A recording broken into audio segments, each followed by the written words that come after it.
So now, as I said, I will follow the step-by-step procedure. We will discuss that point also, Jadhav, later. First, select your VPC here, create a VPC. Okay. Now tag your VPC. Let's say I'm giving VPC demo. Fine. The CIDR block. So as already we discussed, so now for this I will give 10.0.0.0/16. I'm using IPv4. Okay. Click on yes, create. VPC is created. Can see? Okay. Now next step is creating a subnet. Create. Okay. Guys, I will just change my region. I will go to Virginia region because I am in Mumbai region. I was wondering how come it was showing just 2 availability zone. Okay. First, let me just delete it from there. Otherwise, I'll just forget. I always prefer to clean up these things once I'm done. So I'll delete from Mumbai region.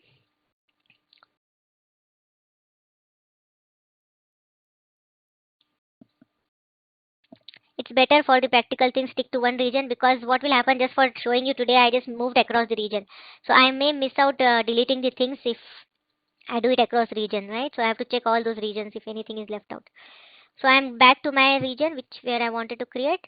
So creating a VPC demo, CIDR.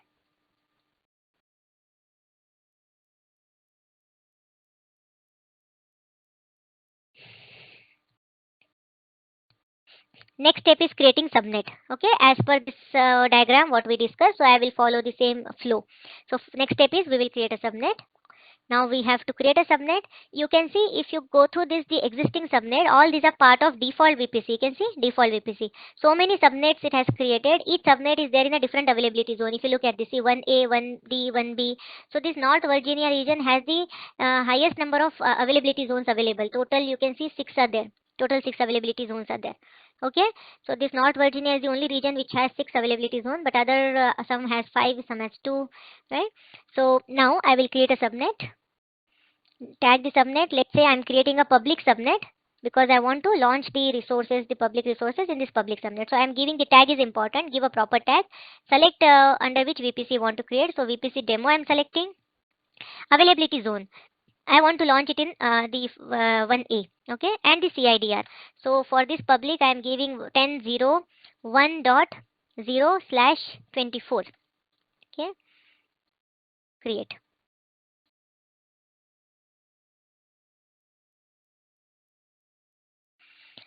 I will create one more subnet for I want to deploy, want to put certain resources in the private subnet. So I will create another subnet, tagging as private subnet, inner VPC demo. Okay, I will put it in 1B. Fine. And then 10.0.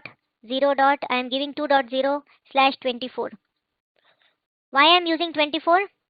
As already we discussed about the CIDR. See what we, if now for VPC I have taken this range, right? This particular CIDR. So when I am taking this CIDR, whatever number of IPs I am getting after this calculation, those IPs I can divide it across my subnet, right? So for dividing that, I will have to take a CIDR in such a way that the IPs should be available. So /24, what 24 will do? It is now 2^16 means I have 2^8 for one subnet. I can take 2^8 for another subnet, right? So what's wrong with this? Just yeah. So what I can now for my this one subnet, for one I have taken 10.0.1.0/24. So 24 means it is 32 minus 24. How much it is? Total 8, right? So that is how I am dividing, right? 2^16. So 2 to the power of 8 for one subnet, 2 to the power of 8 for another subnet. So what CIDR if I give, so that I will get the IPs as per the CIDR I define in a VPC. Okay, fine. If I try to take something else, let's say I'm using 16. You can see it will throw error. Okay. No overlapping is supported. There shouldn't be any overlapping of IP as well as the CIDR.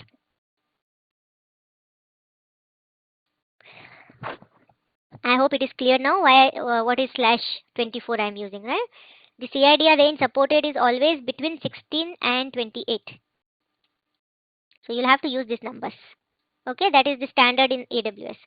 Now, going back, so I have created two subnet. One is public subnet, another is private subnet. Now, next step is to create an internet gateway. Okay, so I am creating an internet gateway. Let me tag demo IG. Okay, demo IG is the name I have given to my internet gateway. Now the internet gateway is created. I'll just go to internet gateway.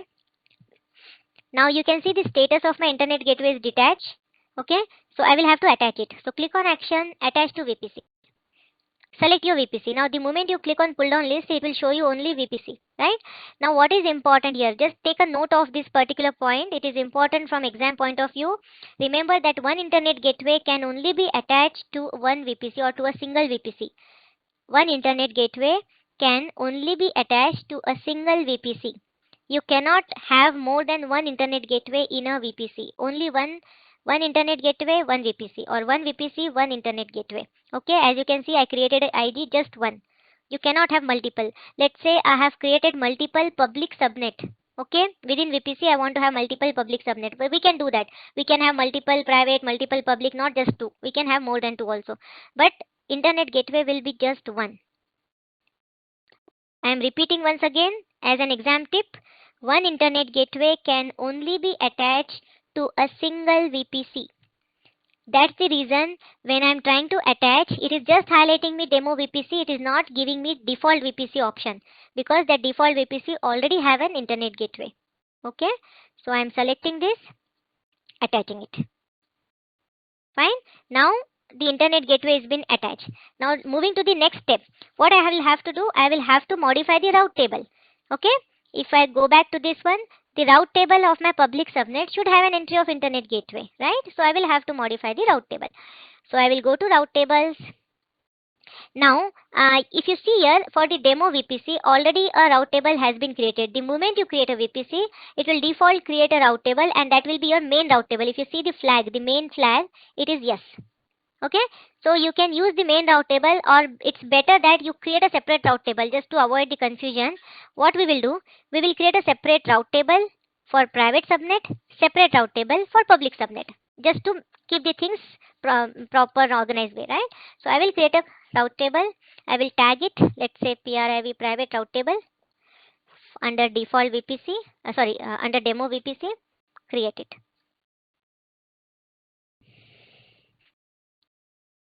I will create another route table, public RT, fine, again under same demo.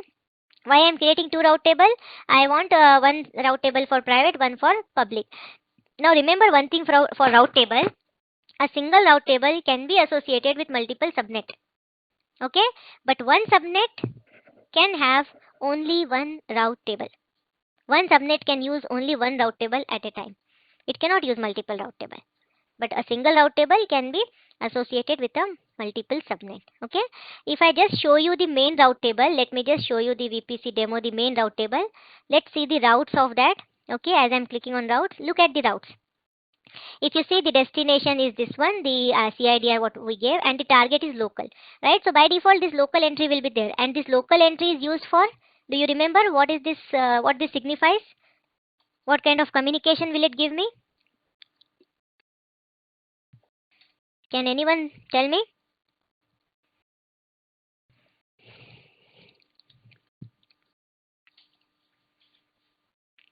Yes, correct. Okay, so it is within the VPC, right? So here you can see the local I highlighted here, if you remember. Fine, so this local is happening because of, the communication between your instances within the VPC is always the internal communication, and that is through this particular local entry present in your route table. Okay, so default all resources within your VPC can communicate, means all instances can communicate with each other. Fine, yeah, by using a private IP. Now, I have already created a public route table. I have created a private route table. Now what I will do, I will modify this route table. In a public route table, we want a internet gateway, right? So let's edit. Let's add the route, and already IG is been created. That's why first I went to IG. I did not use the same sequence highlighted here, right? So I created the, if you look at the name, demo IG is there. So it is there, and the destination from any host, this should be reachable. So I'm giving 000/0. So from any host. So now what I did, public route table has an internet gateway. So the moment I put the internet gateway entry here, all the instances within my public route table, within my public subnet can communicate through internet. Okay, the accessible general public access will be there.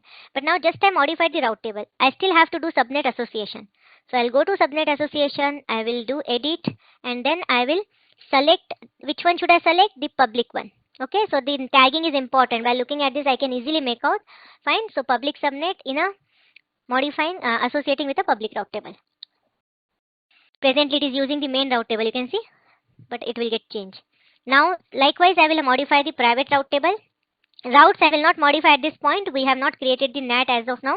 So let's go with the default one, local, and then I will go with the subnet association. Okay, so let me edit and let me put the private. This is the private subnet. I am associating private subnet to a private route table. Okay.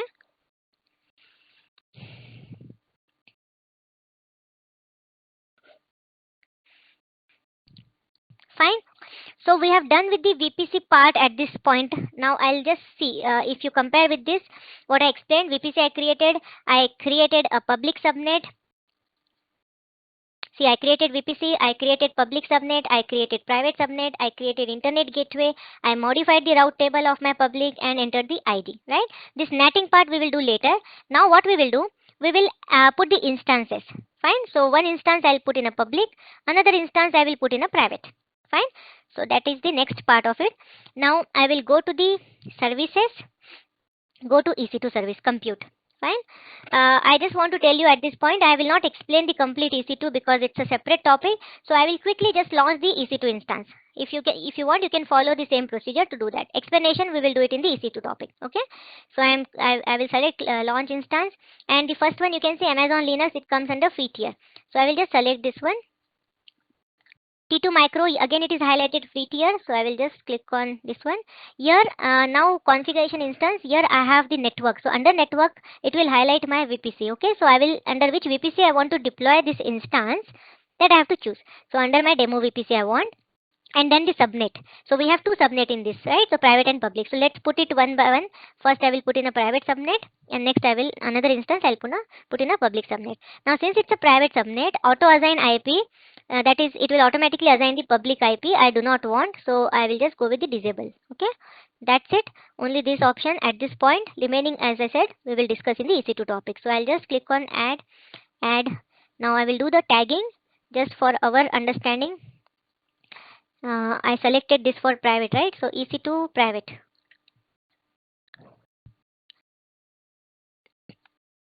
Now this is a private instance. I just want one service. I'm modifying the security group, means what ports I want to keep it open.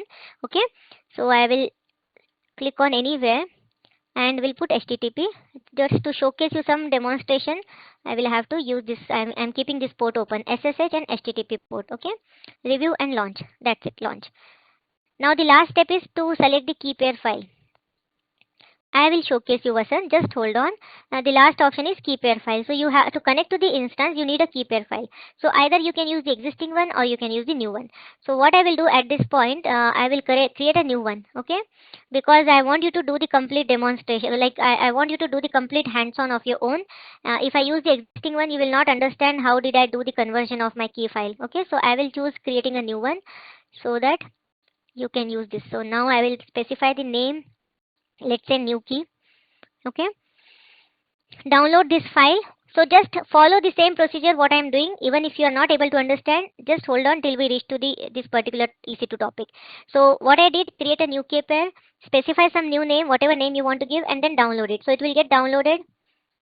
Okay, it's already there. I will just change my name, new key 1. Okay, or better I will give, today is 19th, right? So 19th of May, 19th May key. Okay, so I am downloading and keeping in my desktop, in my laptop. Launch. Now it is launching the server. Fine. So I'll go back, check the log. It is giving me the status as pending. It is getting launched. While this is happening, I will create another one. Again the same procedure. T2 micro. Selecting my VPC demo, and this time I will go with the public subnet. Means one instance, the same example, the one instance I am putting in a public, another I am putting in a private. Okay, fine. So public is there selected, and I want that it should automatically assign the IP, public IP, right? So I enable this. That's it. Next, add a tag. Means providing a name. Tagging is nothing but providing a name. So this is I am using for public, right?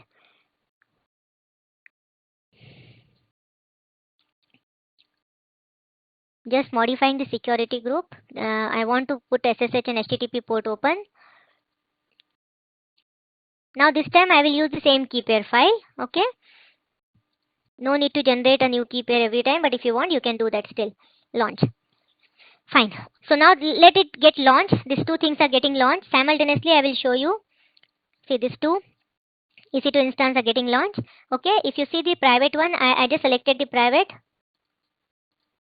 And if you see here, see there is no public IP for this, right? But there is a private IP. As per the CIDR what we gave, for private, if you remember, CIDR I gave as 10.0 to 10.0.2.0, right? And /24. So from that it has taken. Likewise for this one. And okay, one thing I just wanted to showcase. I will go back to VPC. When we created subnet, we gave the CIDR, right? So if I select the subnet, see private subnet, you can see the available IPs are highlighted here. Okay. Likewise for public subnet.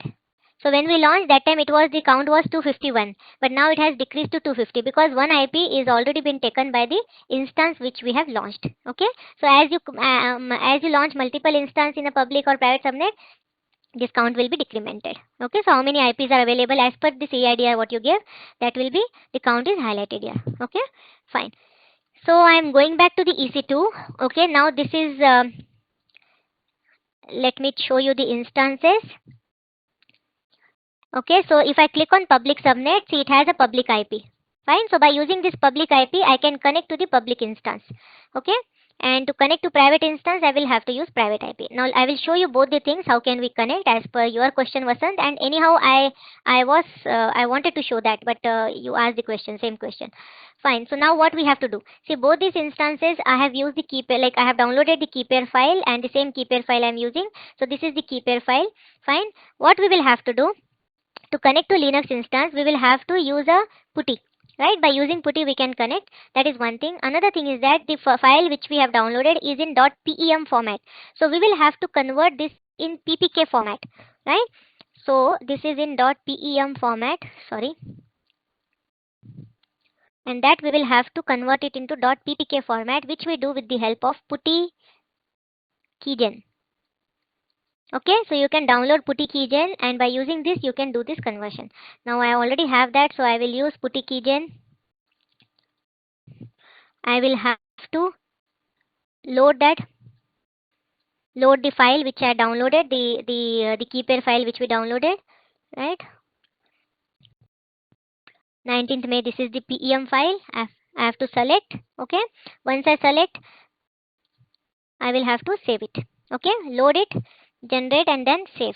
So this will create a .ppk file that you will have to save. So save your private key. Yes. By what name? Let's say again 19th of May.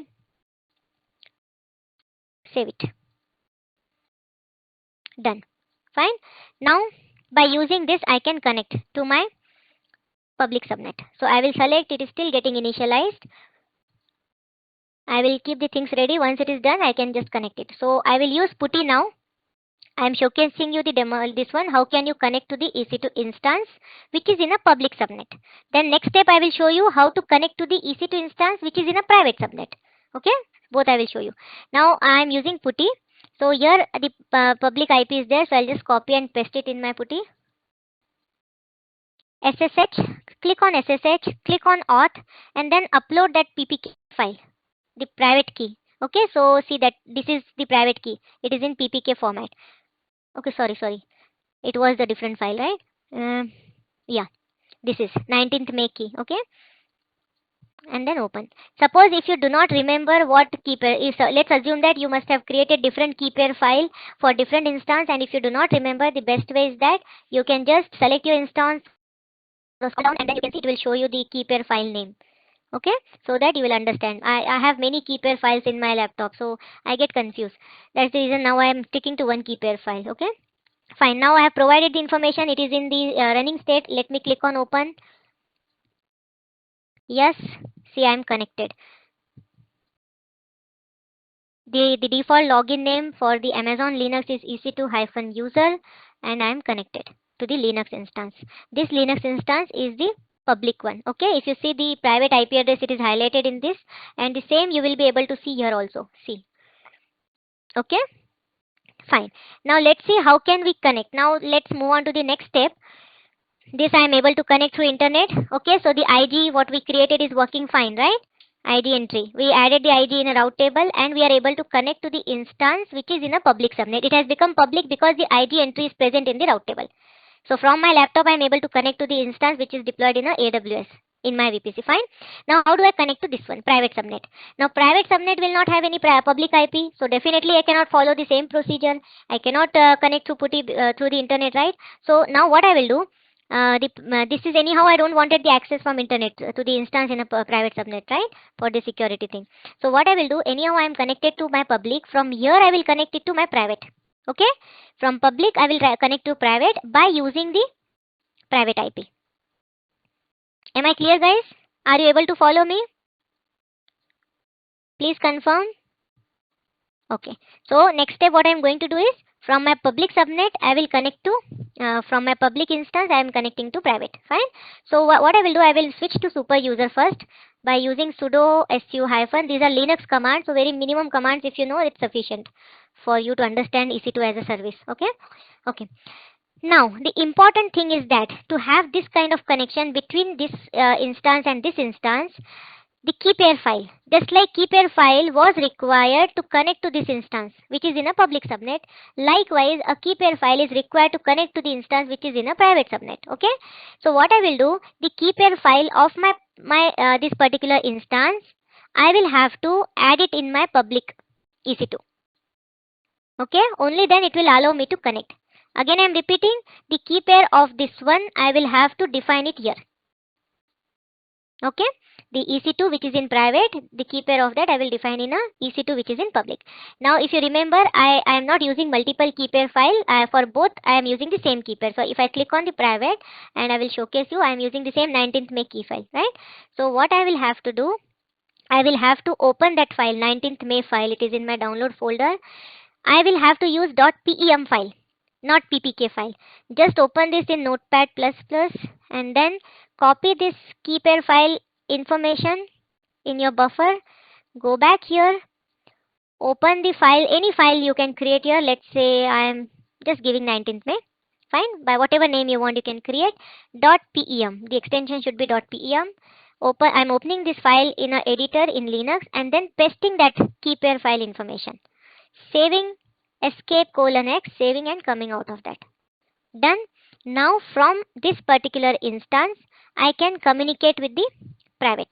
So for that I would need a private IP. So this is my private IP 10.2.2.248, right? So now I will do SSH from here. Okay. One thing I forgot. After I do this copying of information of .pem file, the keypair file, I will have to change the permission. Otherwise it will throw error. So chmod I will have to give only read permission. Okay. Guys, even if you do not know Linux command, you just follow the procedure what I am showing you. Okay, so you don't have to know the Linux command for this. Just basic things I am doing just to make you understand how the communication we can do. Now the permission I have set. Now what I will do, SSH from here, SSH-I, my keypair file name, and then the username ec2-user at the rate of the IP address. So the IP address is 10.0.2.248. Right? If you look at this one command, in the prompt, if you look at this IP, this is the private IP of my the instance which is in public subnet. Fine. Yeah. Now it is asking me, do you want to establish the connection? Yes, it is done. Can see the IP, it has changed to 248, and the earlier it is like 96. So 96 is the IP or the private IP of my instance which is in public subnet. So that is how we make the connection, or we establish a connection between the local by using the local entry in the route table and inter VPC or internal communication between the instances within the VPC. Okay, I am in a private instance subnet. So let me try to access the internet. I will answer all the questions. Just hold on. So there is a command yum. Let's say yum install update. Okay, -y. Yum is a command to install the any software on the Linux. So I'm trying to update the things, trying to download the updates from the internet on the private instance, and I will go back to the public instance. Okay, now I am back in the 96 IP. Here I will try to do yum install, same command I will try to execute. I want to download the updates from the internet. This should allow because it has a public access, right? It has access to internet. See, it has updated 2 packages, you can see, and the command got executed. But the same thing which I tried to do on a private, it gave me the some error, some messages and all that, right? So understood, we are able to work like the private is not able to reach to internet, public is able to reach. Now for this to happen, for private to communicate or to download something from internet, as we discuss a use case, I have a DB server and I want to download something from internet, so we will have to go with the NAT. So next part is creating NAT and configuring. Fine. So before that, let me see if any questions are there. What will be the process? Ashish, this is not a EC2. Okay, this is not a EC2 topic that we are discussing. Just to showcase you the demonstration of VPC, I had to launch the EC2 instance. So this one, how to launch Windows and all, we will do it in the EC2 topic. Okay, I will showcase you that. Fine. So Pramila says, should we have PuTTY? Yeah, Pramila, we can just download the PuTTY. It's a freely downloadable. You can make a Google search. You can install PuTTY if you want to connect to Linux instance. For Windows, we just need a RDP, but for this one, we need a PuTTY. Fine. So now the last part of this is left out, which is the NATing. So I will just do that. First, I will show you both the option. I will create a NAT gateway. Okay, and as well as NAT instance. So first we will go with NAT gateway, and then we will remove, and then we'll go with NAT instance. Now the important thing between these two is that NAT gateway is a charged, remember. Okay, so if you create NAT gateway and even though you have defined that and all, it is not like EIP. EIP, once it is attached, you are not charged, but NAT gateway is a charged service. So just you can check this one. You can do the hands-on. Once you are done, immediately remove it so that you will not be charged. Okay. If you just keep it there, you will be charged. If you just keep it for one day or for a few hours. But if you complete the practical, hardly it takes some time, you won't get charged for that. Okay. So now I will go with NAT gateway. Next step is NAT gateway. Create a NAT gateway. Under which subnet you want to create? Can you tell me now under which subnet should I create?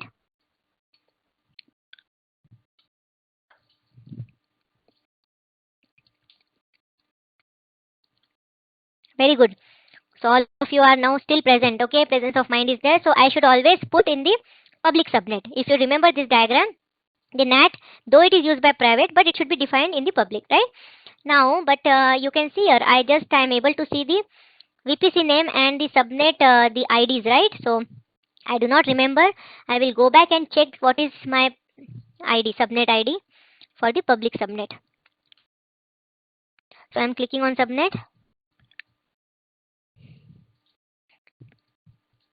Public subnet, look at the ID, it is 3243. Okay. Demo VPC 3243. So going to NAT gateway, create NAT gateway. Demo, the second one, 3243, right? So this is the public subnet. Now elastic IP allocation. So it is mandatory, both the NAT gateway and the NAT instance requires elastic IP. So right now I do not have, so I will create a new elastic IP. It has been created. Okay, if you see here, see this is the IP. Create NAT gateway. So as you can see, I will just go back with this because I exited that time. So I am again back to my private instance, and as you can see, we were not able to download anything, right? Because it was not reachable to internet since it was residing in a private. But after this is done, it will be able to. Now fine. So we have created a NAT gateway, right? So what is left out? We will have to edit the route table, right? Which route table should have this entry? NAT entry, which route table should have? Very good. The private route table. Very good. Okay. So I will go to private route table, click on the routes, edit, and then add the route. click here, see the NAT entry has come here. So select NAT and then specify IP.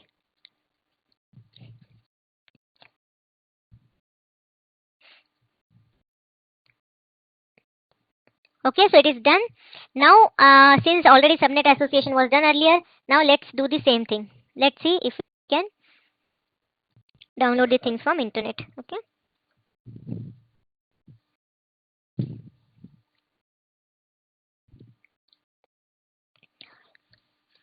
It has not updated. Once again, I will re-execute the command.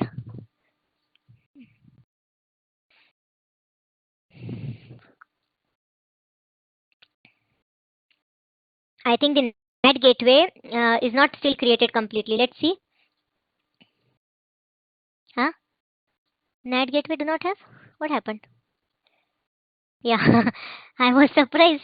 Now here you can see it's available, right? So it's in the available state. Yeah, where I'm supposed to go? Fine.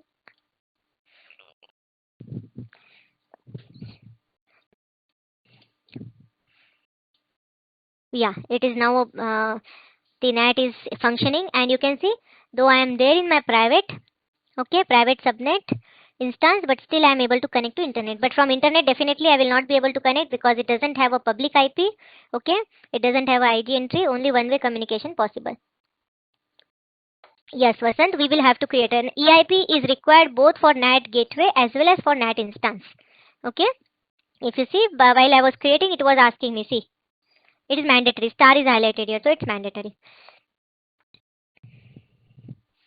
Yes, Sunita, we have a separate topic for database. Separate topic, separate chapter is there for database. Okay.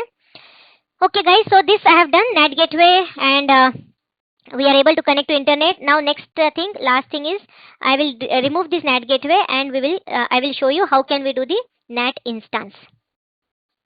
Which step you want me to repeat, Logo? The complete VPC, how many steps? Okay, NAT gateway, fine. Once again, I'll show you. Create NAT gateway. Select the subnet. NAT gateway should always reside in a public subnet. So I just check the ID. If you remember, this is the ID of my public subnet. Okay, and then create a new EIP. Once it is created, create it. That's it. And once it is done, you just have to modify the route table. I went to the route table. I modified the private route table, and here I added after editing, I added the NAT entry. Okay, fine. Now let me just complete the last part, and then I will take up if you have any questions. So okay, for that I will have to, now anyhow I am there in a route table, so I will, yes, the theory of that we will discuss, Vasant. Anyhow the PPTs are still has to be covered, right? So I thought like let me complete the demonstration and then we will take up the PPTs, so that it will be easy for you to understand the theory and you can relate with the practical demonstration what we have done. So this is the difference between NAT gateway, instance, the security theory, NACL, all we will discuss that. Okay, fine. So now let me just, what I am doing, I am removing the NAT gateway entry from my private route table. Okay, saving it, and then I will go to NAT gateway. I'll remove this, delete NAT gateway. But let me go back, let me see whether the EIP is deleted. No, not deleted. So it always happens that if you remove the resource, the EIP which you created for that resource definitely will not get removed. The EIP will still be left out. So once this is deleted completely, I will remove the EIP also. Otherwise, if, as we discussed earlier, now this is the EIP which has not been attached to any instance, or it has not been attached to a NAT also, right? So I will be charged for that since it is not attached. So always make a point, as you remove the resource, look at the corresponding EIP if you have created earlier and try to release it manually. Now it is not allowing me to release. This is not active because the gateway has not been deleted yet. Okay, so let this happen. I will remove EIP once this is done. I will just move to the NAT instance. So let's see how to create a NAT instance. NAT gateway is a charge one. NAT instance is not a charge service, right? So you can do you can use the NAT instance also for the hands-on. But NAT gateway is always preferred on the NAT instance. So anyhow, we will discuss that part. So I am going to the EC2 instance. Launch an instance. Now what I will have to do, go with the community AMI here, click here, and then make a search NAT. So you will have the AMI for NAT. Okay, AMI at this point, just remember it's a template. Okay, so you have a AMI for the NAT. So make a search under community AMI and just select the first one. Okay, and the remaining steps are same how we use for launching. Okay, now this I want under my demo VPC. Under which subnet I should keep? NAT instance should always be there in your public subnet, right? And then now assign public IP.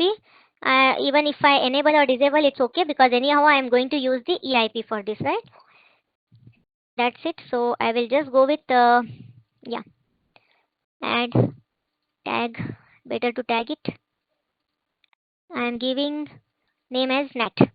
Okay, configure. Okay, I'll just take HTTP. Right now I'm not going to use. Okay, I will try to access something from internet. That's it. Launch. Keep your file. I'll use the same one.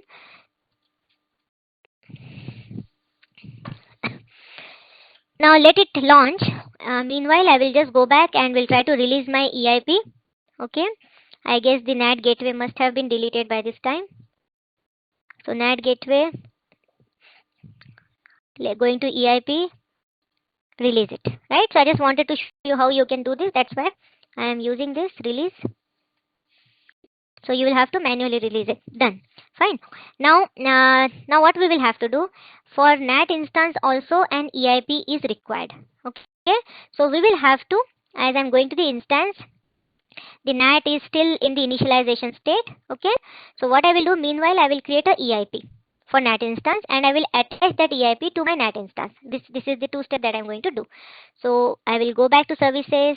Under VPC, I have EIP option, Elastic IP, allocate new address. I could have used the same one also, but just wanted to showcase how we can release and all. That's why I removed that the previous one. So allocate new address, allocate. This is the new IP. It has created EIP. Close it. Okay, or I can just click here. It is showing me this one. Now what I will do, this is the EIP which I generated. Click on action and associate address. Okay, so I want to associate this to my NAT instance. So click here. Now resource type is instance. Pull down list, NAT is there.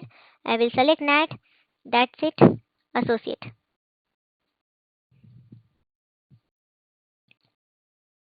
Okay. Now one last thing which is left out, that is modifying the route table of my subnet, right? Private subnet. So route table, this is my private subnet. I'm clicking on routes, click on edit, add route. Now you can see it is not showing me the NAT entry over here, NAT instance which I just created, right? What is important is I will have to change one option. Let me just show you how can we make an instance as a NAT, as a proxy. So I'll go back to the EC2. So NAT will act as a proxy, right? So for that I will have to change some setting. This option you wouldn't have seen or you wouldn't have understood if you have launched your VPC through Wizard, because that will take care of that everything. Okay, so it's better that you should follow the step-by-step procedure and you will understand everything. In case if you are facing any problem, you will be able to troubleshoot it if you know the steps properly. So now what you have to do, select your NAT, click on action, click on networking, and then go with change source destination check. Okay, this you should disable. Source destination check you should disable. Only then it will, that instance will act as a proxy. Because what happens, the instance whatever we create, either it will be a source or will be a target, but will not be able to forward any traffic, will not be able to act as a proxy. But once you disable that source destination check, it will be acting as a proxy. Fine. Now I will go back again. Let's see now if it highlights. Let's modify the route table. Private route table, routes, edit.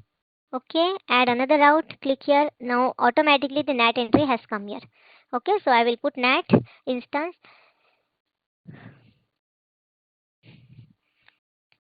Done. My private should be able to communicate to internet. So this time I will try to install some other, let's say MySQL. Okay, I am already there in my private. I try to install MySQL. Yeah, see, it's happening. It's updated, installed. So I'm able to connect to internet. Okay, so that's done with this practical, complete VPC practical. Okay, only one practical which is left out from VPC is VPC peering and how to modify the NACL, access control list. Okay, network access control list. So that we will continue tomorrow, the VPC peering and this practical NACL. Fine.